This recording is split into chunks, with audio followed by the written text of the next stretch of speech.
Hello to you, adventurer of the interwebs. My name's Mikey, and welcome to some more Rezzed 2012 coverage that I was able to pick up from the Left Field collection of various different indie games, and the indie game that I'm looking at the moment is called Guacamelee, which was one really fun game. It was one of my favourite games of all the indie games, but also pretty much one of my favourite games of the entire day as well. Again, it was in my top 5. There's 2 indie games that are in my top 5 all day, and there's going to be another indie game in there as well at the top, but the video on that's to come. Now this game, as I said, is called Guacamelee. It's from DreamerMikeeGaming Studios, and this is a mentriod-vania co-op action platformer set in a magical dimension-swapping Mexican-inspired world.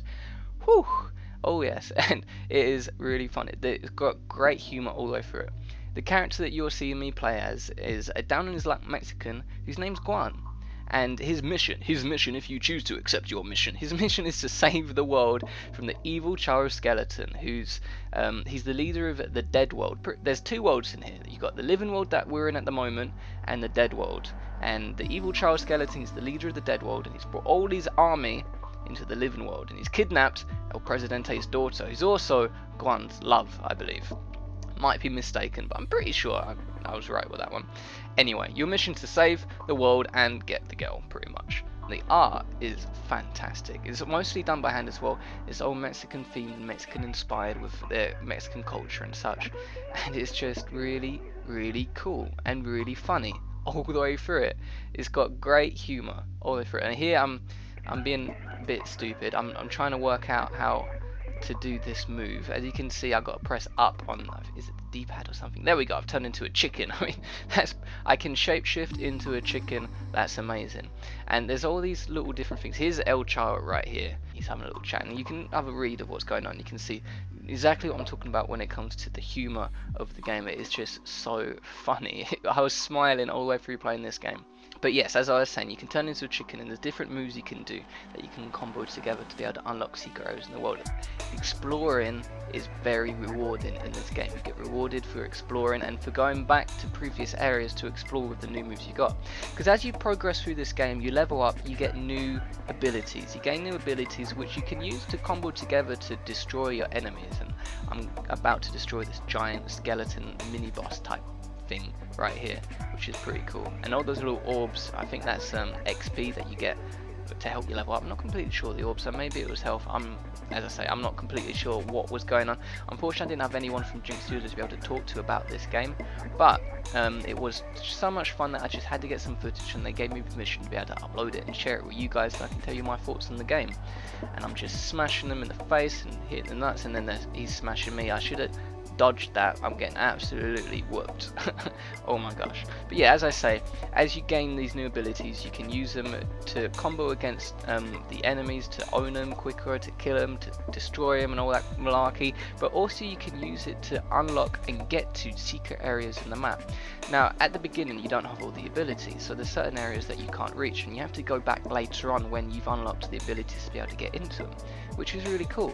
It personally reminds me of Pokemon games, because I mean, when you start off in the little Game Boy Pokemon games, there'll be some areas at the beginning that you couldn't go into because you haven't got the abilities, maybe like cut or something, and then when you get that ability you can go back and unlock it. So that's how it reminded me. It might not be based off that, of course, but that's what it reminded me. Now here you can see I'm about to smash through these rocks here. On the left there's a little thing I could smash through if I had the ability, so there's a good example of where I have to go back to next one. You all should recognise what you see on your screen there. I love when games do little things like that. It's absolutely fantastic. You should buy the game just for that moment. And this goat, he's a very nice man. Very, very nice man, this goat, and he's going to give me the ability to dimension swap. And that means that you can swap between the living and the dead world. So you can swap between them, and there's different things in the different areas. Like in the living world there might be a wall, and then in the dead world there might not be, or there might be a kind of platform in one that's not in the other. So you have to switch between them and time your switches to be able to not only explore but also kill enemies, because some enemies might be in the dead world and not the living, and vice versa. Now the way that works with co-op really intrigues me. This game I think is going to be amazing fun for co-op. Personally, my favourite games out there are all co-op. Being able to play with my friends and family in a game to be able to work out puzzles and beat up enemies, that to me is what it's all about. That's what I really enjoy about games, and this game is a co-op game, so it's just, in my mind, pure win. I'm really looking forward. I wasn't able to play co-op at the demo, unfortunately, but I'm looking forward to how that will work out. And as you see, I'm trying to smash my way through this rock, but I haven't got the ability yet, so I have to come back here later on. I'm looking forward to being able to try this out in multiplayer. I really want to get my hands on this game because it was so much fun in single player. I just know this is going to be immensely fun in multiplayer, and the ideas of being able to dimension swap and stuff in multiplayer, it sounds really cool, and having the different moves and being able to do combos and stuff, it's just an overall really fun game. I'm really looking forward to getting involved with this game, and I hope you guys are now interested in the game. If you look in the description box, if you're interested, you can find links to their website and Twitter and all stuff like that.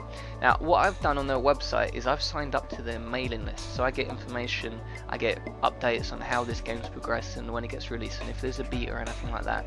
I don't think they're going to do a beta, but if they do, sign up to the mailing list and you'll get informed about the beta when it's out, so you can get into this game, become an ass-kicking luchador and go smash up all the minions of the dead and the evil and stuff like that and save the world. This is definitely a game to keep your eye out for. It's a really fun game. The studio never disappoints when making fun games, and I'm definitely going to get in my hands on this as soon as it's released. They're aiming for this to be released at the end of the year or start of next year, but not completely sure because, as I say, it is an indie game, which means they haven't got big old higher ups telling them when to do it and to rush a product, so there's no rush for them to do this. They're going to do it as soon as it's ready, so hopefully it will be completed end of this year or beginning of next year, because I really want to play some more of this game. It was just so much fun. I hope you guys enjoyed this video. If you did, let me know in the comment section below. Maybe give it a thumb up, tell me your thoughts in the game as well in the comment section, and I'll see you in the next video for some more Rezzed coverage. Farewell for now.